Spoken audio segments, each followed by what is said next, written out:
Many people see Nigeria as the country of the future, or at least the African powerhouse of the future.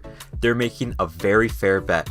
Nigeria is the most populous nation in Africa and also has the most wealth, although on the world stage being the biggest player in Africa doesn't mean too much.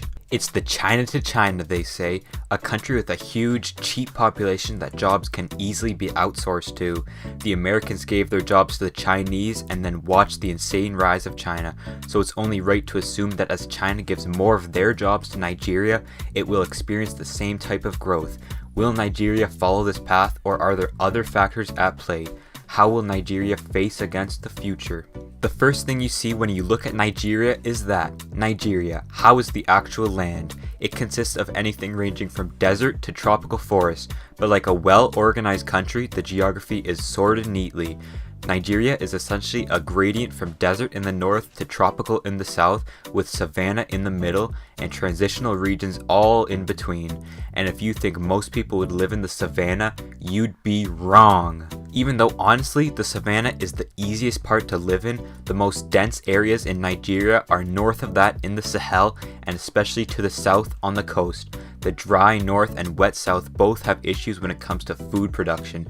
Neither are in the sweet spot for growing crops, and with the Sahara slowly growing into the Sahel, the north will face even larger food scarcity in the future. The coastal regions of Nigeria get over 4 meters of rain annually, compared to the north's 1 meter. These two regions are just so distinct from each other that distinction played a huge role in Nigerian history.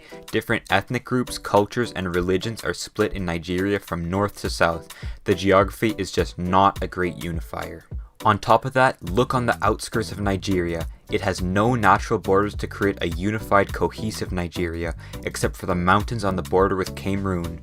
This has resulted in a mishmash of around 250 different ethnic groups and 3 major ones: the Hausa in the Sahel north, the Yoruba in the flatter savanna west, and the Igbo in the tropical east. But even though the geography isn't spectacular, it has one amazing feature that has catapulted Nigeria ahead of the other local powers: the Niger Delta. This tropical swampy region of the country is where the 2 most important rivers in Nigeria converge, the Benue River in the east and the Niger in the west, creating a Y shape that splits the country internally, deepening the main tri-ethnic divide. However, this gives Nigeria control over the Niger River basin, probably the most important in the region. It reaches as far as Mali and even all the way to Guinea. The basin covers a massive region, over 7% of all of Africa. If you want to trade anything in the Western Sahel, it has to go through Nigeria first. Honestly, Nigeria is not united, geographically, demographically, and as we'll see, religiously. So why is it even a country? Short answer, colonialism. Long answer, it barely held together. People have lived in Nigeria for thousands of years, never unifying because, well, the geography. Numerous different kingdoms and tribes lasted until colonization. And during the Muslim trans-Saharan trade, the Sahelian north was converted to Islam, with the main city-states like Kano and empires like the Kingdom spreading Islam to the north. Later, the Europeans got cut off of their spices and decided to explore the world instead of unseasoning their food. The Portuguese found the West Africans first on what they called the Slave Coast, named for sad reasons. The coastal Nigerian empires like the Benin, Oyo, and Aro would sell prisoners of war or their own slaves to the Europeans for lots of money and a love of Jesus. This kept happening until the Muslim North conquered most of Nigeria under the Sokoto Caliphate, making them quite rich in the process. And just before its death, the Sokoto had the largest slave population on earth in 1890. This all changed in a couple of decades, where suddenly this region that had been fighting for millennia was now one country. Through multiple wars, Britain set up 3 Nigerian colonies: Lagos, the Royal Niger Company, and the Northern Nigeria Protectorate, who were all merged into one in 1914. One key difference between British rule and Sokoto rule was Britain had already abolished slavery by Nigerian colonization. Millions of slaves were released or sent to Freetown in another British colony, but northern Nigeria, who depended much more on slavery, did not abolish it until 1936. This was a big theme in the Nigerian colony. North versus South. The South, since on the coast, had a much easier access to British education, institutions, and religion, becoming very Christian in the process. The educational divide is seen to this day, especially among women less educated and literate in the North, and the British spent less time westernizing and Christianizing the North for fear of massive unrest. After World War II, Nigerians have spent enough time together to rise their nationalism levels and demand independence. It was given in 1960, but it was a very unstable nation with huge differences between the Hausa, Yoruba, and Igbo. And after a non-stop rule from the Hausa, some Igbo soldiers led a military coup. Some shenanigans and deaths later, and the Igbo were now declaring full independence 7 years after Nigeria was free. Of course, Nigeria still exists today, so the government did win the war, but it didn't stop regional nationalism. A couple republics and a military dictatorship later, and we're at the modern day. Nigeria today is still plagued by these huge regional differences and ethno-religious divides. Okay, so a not so nice history. Let's move on to money. Nigeria's economy is the largest in Africa with a GDP of over 500 billion US dollars. 30% of the population works in agriculture. Most of this is along the Middle Belt, as it's called, the region between the dry north and the wet south. Nigeria is a world-leading exporter of beans, cassava, yams, maize, rice, and palm oil, and cocoa and rubber are the two largest non-oil foreign exchange earners. Manufacturing is booming in Nigeria. It is a rapidly growing industry in the nation. Textiles, vehicles, clothing, and electronics are coming to Nigeria more and more recently, which will cause some sort of an economic boom in the future. And services are growing fast as well. Even though it only accounts for 10% of the GDP, Nigeria has a huge banking and telecommunications industry. These are mostly centered around the largest city in Nigeria, Lagos, which hopes to be in the future the technological hub of Africa, making huge investments into infrastructure and attractions. And finally, the most wealthy industry of Nigeria, mining. Well, honestly, only mining of petroleum. It accounts for 40% of the Nigerian GDP, however it accounts for 80% of the government earnings. Most of the oil condensed into the Niger Delta, deepening the wealth divide between the north and south. During the 1970s, Nigeria experienced an oil boom which the government spent on infrastructure and went bankrupt, not paying off the loan given by the Paris Club until 2005. This stunted what could have been high periods of growth in these years, and even though Nigeria is a huge exporter of petroleum, they have their own energy crisis. Only 55% of Nigerians have access to electricity at an average of 4 hours per day if you include the rural areas.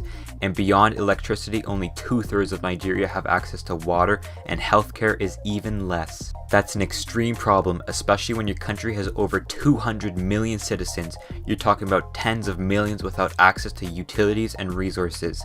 That's not all. In 15 years, there will be at about 300 million. 30 years, 400 million.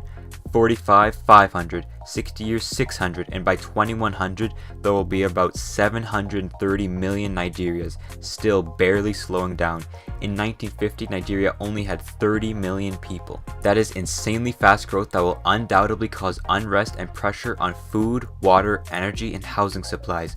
But in turn, this will create the largest labor force in Africa to make Nigeria one of the richest countries in the future. And the urbanization rate is around 50%.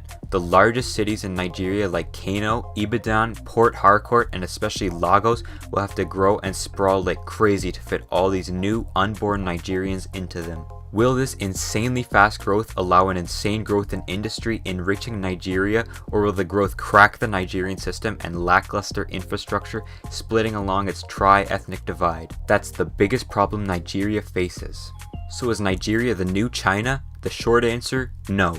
Nigeria is so fundamentally different from China that we'll end up not like China. First of all, Nigeria is full of divides, north, south, ethnic, and religious. The Chinese were all mainly one group throughout history, and the Chinese growth only happened when they adopted a more capitalist system. Since Nigeria is already capitalist, it shouldn't follow the same path. The Nigerian GDP growth has already declined in the last decade and is around 2% nowadays, and Nigeria is too dependent on China. 80% of exports coming to Nigeria are Chinese, and China has given billions of dollars worth of construction projects to the Nigerians, which of course they'll be indebted to pay off. And yes, it's true that China is giving jobs and training many Nigerians, but that's not unique to Nigeria. They're using the same strategy all over Africa, and industrially, Nigeria is still far behind the rest of the world outside of Africa. I believe once they have developed to the level of Asia, Europe, and the Americas, their huge population will be able to push Nigeria into a position of global power. And after all the things I just said about Nigeria not becoming the China of the future, China won't even be the China of the future. The Nigerian population will pass the Chinese by the 22nd century, and if population equals power, especially among a level playing field, Nigeria just might be a new great power, if not the African power. So Nigeria has two futures ahead of it, both of them highly dependent on the tripling of the population.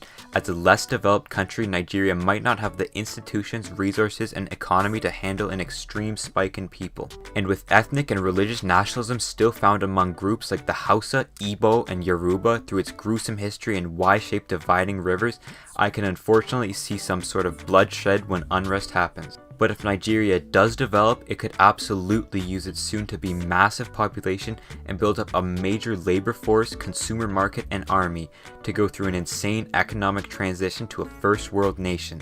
That's up to the Nigerians to decide. So will Nigeria end up being the African China, or will Nigeria be the African Nigeria? If you enjoyed this video, populate that like button and divide up the subscribe button. Thank you for watching until the very end.